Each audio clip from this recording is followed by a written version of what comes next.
Coronavirus! I'm telling you, shit is real. Shit is getting real. Woo! Bitch, I'm scared. And this is my cousin, and she will be watching my speech and recording me. I'm also an essential worker. Yes, she's a nurse. Yes. The coronavirus, also known as the COVID-19, is the biggest pandemic to date, killing thousands and making millions very ill. By staying home and following the stay-in orders and obeying the lockdown, we can help prevent the many deaths that are being caused by the coronavirus. Good morning, class. My name is Aaliyah Wilson, and I will be informing you about the coronavirus and encouraging you to stay home and remain in quarantine so we can all be alive. There is no telling how many of us have had the coronavirus and how many of us have beaten the coronavirus and didn't even know, because the coronavirus has actually been around for a while. We just didn't know it, and we didn't know exactly how severe it was. The coronavirus, the heart of the coronavirus, is actually in China. That is where they found the first many cases of the coronavirus. It was found in their seafood and poultry market, which means like crabs, shrimp, lobster, stuff like that, and the eggs. So it's, you know, people buy, especially eggs, people buy eggs all the time. So there's no telling how many people have gotten sick just from that. After people were going to the market, like a month later, it was like dozens and dozens and dozens of cases of pneumonia, because at first they were just going to the hospital, being hospitalized because they thought it was pneumonia, not even knowing at the time that it was the coronavirus, because like I said, it's no telling how many of us have had the coronavirus because we didn't know that it was the coronavirus. 165,000 across the world have already died, and 2 million people have already been sickened by the coronavirus. The first death was actually found in China, and it was a 61-year-old man who was a frequent market shopper. So that means he shopped at the market all the time, and like I said, mainly in the Chinese food market. The things that was really poisoning people was the seafood and poultry market, and like I said, that's eggs. So people, you know, use eggs for anything, and if he was a very frequent shopper, that's probably what it came from.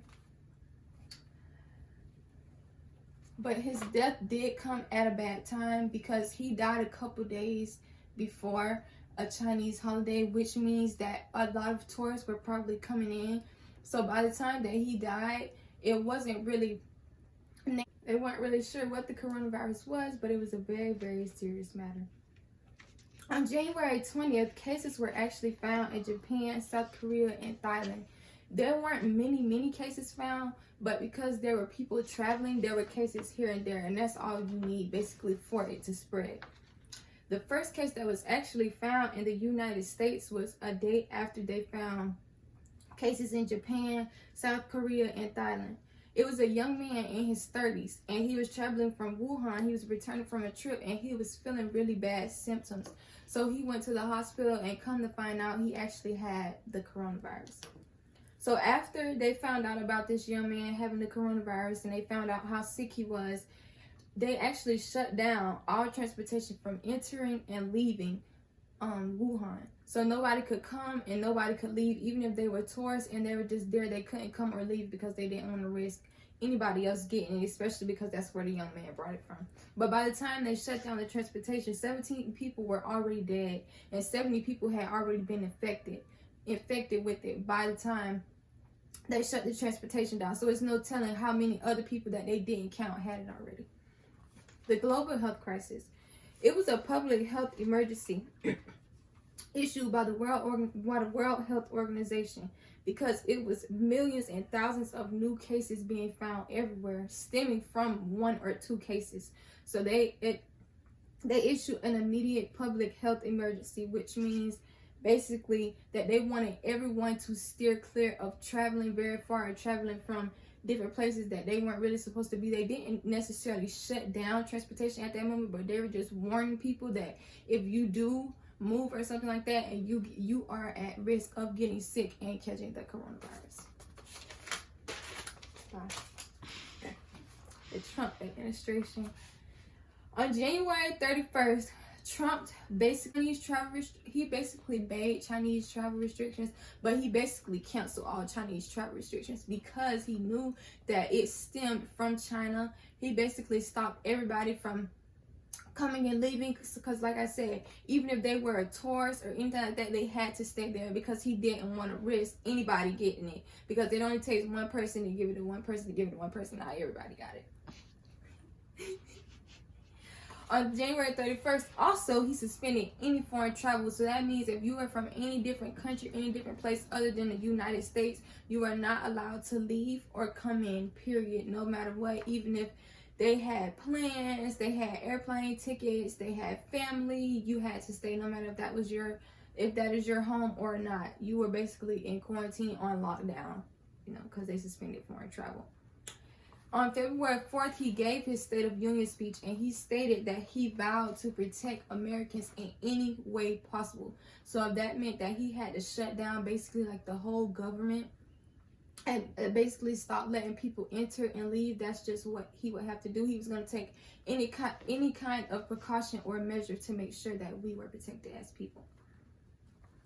The lockdown, the nationwide shutdown, the lockdown actually began in March. I really remember because I am an essential worker. So usually our residents, they dine in, but once we found out about lockdown, at first they were still dining in, but then now we have to deliver to their rooms, and when we deliver to their rooms, we have to wear masks, we have to wear gloves. We're supposed to be 6 feet apart from them. We're not supposed to really interact with them or get really close with them, and every day we come in, we're supposed to test, this and third, just to make sure that we are completely safe and free from the coronavirus. Everything was shut down, from cinemas, bars, gathering, restaurants. Everything was basically closed down unless it was very essential. Schools were shut down at first for like a week or two, but then they were immediately shut down, period. And now we're just practicing social learning and distant learning. That's why I'm doing my speech on YouTube, because I'm not at school. Anyways,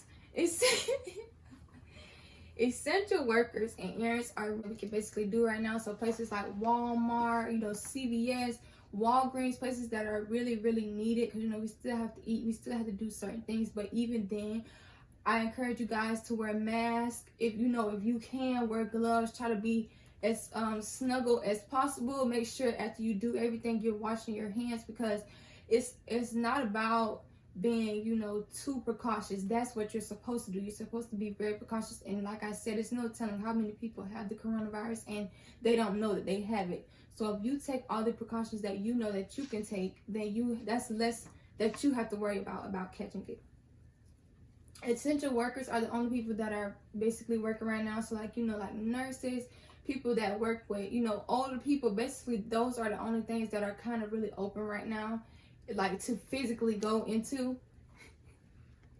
Worldwide participation. If we all participate and partake in the stay-at-home orders, making sure that we're actually staying at home and not leaving just because we can leave the house, making sure that we're actually practicing and being in quarantine, we could be out of this sooner. Getting tested.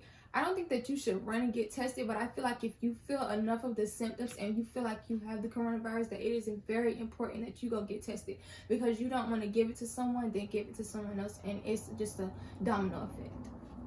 Practicing social distancing is also very, very, very important. If you practice social distancing and you stay away from others, that's least likely that you can get it or you can contract it from others. In conclusion, we should all stay at home and be on lockdown and remain on lockdown, so all of these cases of the coronavirus can lower, so we can come outside sooner. And if I save you from getting it and you save me, then you save somebody else. We're just saving the world. Goodbye, class. Thank you.